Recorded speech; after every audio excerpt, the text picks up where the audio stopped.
For the third part of my In the Bag series, I've got the Latitude 64 Rive. So the Latitude 64 Rive for me is a kind of overstable wind fighter. So I would say I normally, on a throw, I could probably average about 350, maybe maxing out close to 400. I haven't crossed that mark yet, but gotten a few feet short of it. So that's kind of where I'm at when I talk about this. So number one, this is a great wind fighting disc, I think, especially if you have a good amount of distance to you.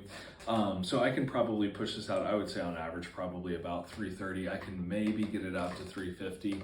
But you know, sometimes if I don't do super hot, it might just go 300. So that's about what I'm getting out of it here. What I love about this disc is that I can throw it as hard as I want to, really into any wind conditions. And I know I'm gonna, one, get distance, and two, I know it's gonna fade back. So it's one of these discs that, you know, I'm not terribly scared of when I walk up to. There's a few local holes where it's like, for a forehand thrower like myself, you've just got to have it finished to the right, and you can't have any kind of wiggle room with it turning over, etc., or you'll end up out of bounds or in a hazard, etc. So this is the disc that I'm always reaching for on that.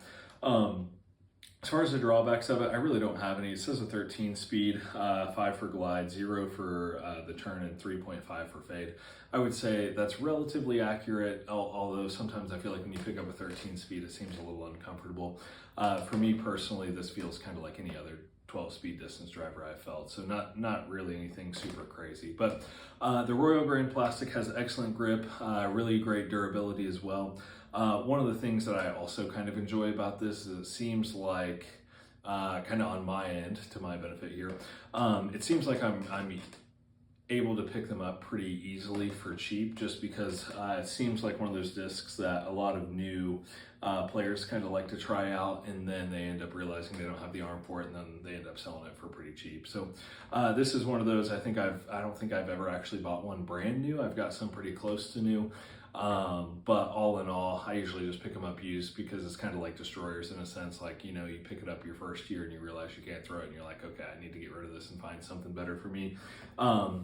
So that's kind of to my benefit there. So love that. I know kind of its base price is a little expensive compared to a lot of the destroyers you can find out there.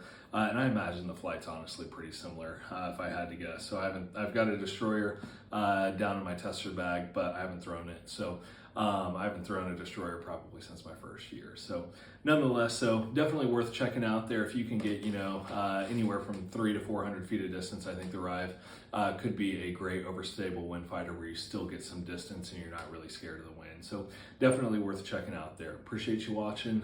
Be sure to like, comment, subscribe, and hope you enjoyed the throws. Thanks for watching.